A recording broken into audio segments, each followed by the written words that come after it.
Herkese merhaba, sağlıklı, mutlu, bol kazançlı bir gün dilerim. Şimdi değerli metallere hızlıca bir bakalım. Öncelikle gümüşle başlayacağım. Son yaptığım analizde gümüşte bakın şu düşüş trendinden bahsetmiştim. Ve burada 33.40'ın minimum 33.40'ın üstünde hareketler almamız gerekiyor demiştim. Ki aşağıdaki bu 32 dolar desteğinin kırılma ihtimalinin azaldığını söyleyebilelim demiştik. O videonun yorumuna Hasan Bey, gümüşte üçgen formasyon direnci kaç olduğunu söyleseydiniz videonun anlaşılmasına daha çok katkı olurdu diye bir yorum yapmış. Bu yorumdan yola çıkarak da burada size bazı yapıları anlatmak istiyorum. Bakın şu tür açılı trend çizgilerinde herhangi sabit bir seviye vermek çok sağlıklı değildir. Çünkü öncelikle buraya hangi açıda bu yükselişin ulaşacağını bilmiyoruz. Dik bir açıda yukarıda bu bölgelerde bir 32.90-33 dolarlara kadar bir yükseliş gelebileceği gibi daha geniş açılı bir yükselişle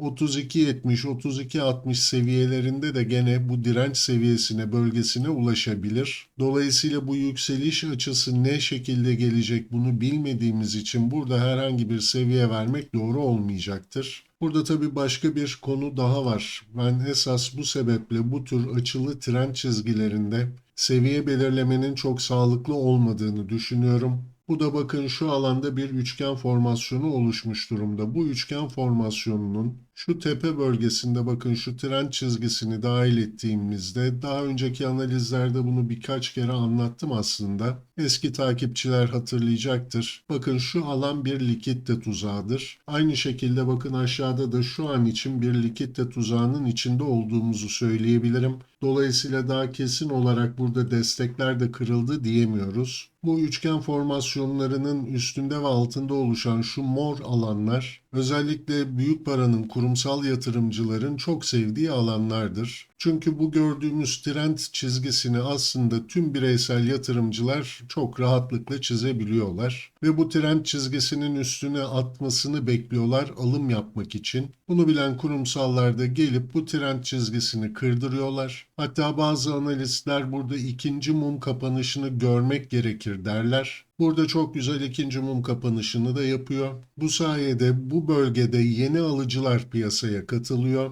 Kurumsal yatırımcılar da yeni alıcıların katılması sayesinde çok daha yüklü miktarlarda, çok daha yüksek fiyattan elindeki gümüşü satma fırsatı yakalıyor ve sonrasında da sert satışlarla bu düşüş sürecinin başladığını görüyoruz. Dolayısıyla bu tür bölgelerde bir seviye verilecekse bunu çok dikkatli, farklı analiz yöntemlerini de kullanarak belirlenen bölgelerde seviye vermek gerekir. O videoda verdiğim 33-40 seviyesi sayesinde bu kanal takipçileri en azından şuradaki likitte tuzağına yakalanmamış oldular. Aynı zamanda da bakın şu an dip bölgede de gene benzer bir likitte tuzak bölgesi var. Bunun altına sarkmalar oldu. Bakın geçmişte de gene tam bu bölgeden alıcılar devreye girmişti. Dolayısıyla henüz daha destek bölgesinin de aslında kırıldığını söyleyemiyoruz. Her ne kadar 32 dolar altında hareketler alıyor olsak da. Bu noktada aslında formasyonlarla ilgili sizlere farklı bir bakış açısı da göstermek istiyorum. Bakın burada üçgen formasyonunun olduğunu konuşuyoruz. Aslında burada oluşan şey şu yatay bant hareketidir. Bu yatay bant hareketi içinde bu gördüğünüz üçgen formasyonu oluşabilir. Ayrıca burada bakın buna bir omuz baş, omuz formasyonu da denebilir. Ancak gene bu formasyon nerede oluşmuş olduğu yatay bant içinde oluşuyor. Ayrıca bir başka trader, bir başka analist burada bir ters fincan kul formasyonu vardı diyebilir. Biz bu bölgede üçgen görebiliriz. Dolayısıyla buradaki fiyat hareketlerini bir şeylere benzetmek yerine şu yatay bandı esas alıp direncinin kırılması durumunda yükselişten, desteğinin kırılması durumunda da düşüşten bahsedebileceğimiz bir süreçte olduğumuzu bilmek çok önemlidir. Burada farklı analiz yöntemlerini kullanarak bu alanı daraltabilirsiniz ki bu analiz yöntemiyle ben 33.40'ı tespit etmiş durumdayım. 33.40 üstünde hareketler almadığımız sürece destek bölgesinin çok fazla ihlal edilmesinden dolayı, çok fazla buradaki alıcıların temizlenmesinden dolayı desteğinin kırılma ihtimalinin güçlü olduğunu söylüyorum. Bu tarz bir kırılım gelecek olursa da aşağıda takip edeceğimiz önemli bir destek bölgesi var. 30.50-30.20 bölgesi.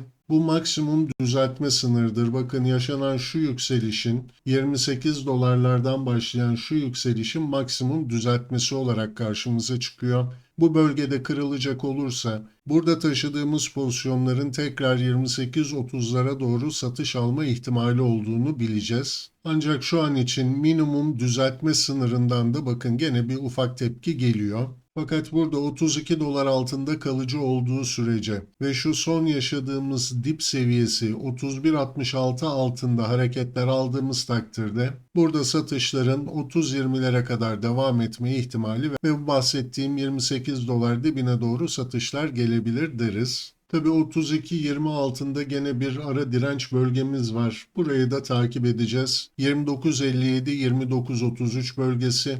Bu verdiğim seviyelerden arzın talebe döndüğünü görüyorsak tekrar alıcı olabiliriz. Şimdi buradan ons altına geçecek olursak bakın ons altında da şu yatay bantta gene bir üçgen formasyonu oluştu. Burada 3200 dolar önemli olacak demiştik. Bunun kırılımı sonucunda aşağıda maksimum düzeltme sınırı olan 3160-3150'nin de şu an için kırıldığını görüyoruz. Burada artık yukarıda takip etmemiz gereken direnç seviyesi 3265. Hatta bunu bir bölge olarak gösterecek olursak 3265-3247 bölgesi çok önemli olacak. Çünkü bu bahsettiğimiz 3200 desteğinin kırıldığı, satıcıların güçlendiği bölgedir burası. Bu desteği kıracak kadar güçlü satıcılar buradan geldiği için 3265 üstüne atmadığı sürece satıcıların hala güçlü olduğunu düşüneceğiz. 3150'nin kırılmasından dolayı şu an bizim için ana beklenti aşağıda 2950-2930'lara kadar satışların devamı olacaktır. Ancak bu düşüş sürecinde bir ara destek bölgesi olarak da 3070-3050 bölgesini takip ediyor olacağız. Bu bölgelerden arzın talebe döndüğünü görüyorsak tekrar alıcı olabiliriz. Şimdi buradan platine geçecek olursak platinde de hatırlarsanız gene bakın uzun zamandır şu sıkışan bir süreç yaşıyoruz. Gene bir üçgen formasyonumuz var. Bakın gene burada likitte tuzaklarını belirlemiştik. Bu bölgeden güçlü de bir alım geldi ancak uzun zamandır benim bahsettiğim platin fırsatına artık yavaş yavaş geldiğimizi düşünüyorum. Altın ve gümüşteki bu düşüş süreci devam ettiği sürece platinde de gene bir miktar satış alabileceğimizi söylemiştik. Sonrasında gelecek olan alımlarla birlikte artık platinde de güçlü bir yükseliş süreci başlayabileceğini düşünüyorum nihayet. Bu da 918-910 bölgesine kadar düzeltme olarak kalacaktır bu düşüş süreci. Tabii yukarıda minimum düzeltme sınırımız da 947-940 bölgesinden geçiyor. Bu bölgelerden arzın talebe döndüğünü görüyorsak özellikle altın ve gümüş yatırımcısı satışlarını dönüp platinde değerlendirebilirler. Aynı şekilde paladyumda da son dönemde bu altın ve özellikle altında yaşanan yükselişleri fiyatlamadığı bir süreç geçirdik. Dolayısıyla artık altından çıkan paranın platin ve paladyuma girme ihtimali güçlü. Burada da paladyum için en son hatırlarsanız yukarıda 1002'nin geçilmesi gerekiyor demiştik tepkinin güçlendiğini söyleyebilmek için. Burada tepkilerin zayıf kaldığı bir süreç takip ettik ve şu an altına gelen satıştan dolayı burada da bir miktar geri çekilme var. Burada takip etmemiz gereken önemli destek bölgemiz 917-908 bölgesi olacak. Bu bölge kırılacak olursa tekrar şu bir önceki dip bölgesine doğru 869-849'lara doğru satışlar derinleşebilir. Ancak bu bölgelere kadar yaşanacak satışlar gayet güzel alım fırsatları olacaktır. Ancak öncelikle platini değerlendirmenizi tavsiye ederim. Evet, değerli metallerden de bugünlük bu kadar diyelim. Tekrar görüşmek üzere, hoşça kalın.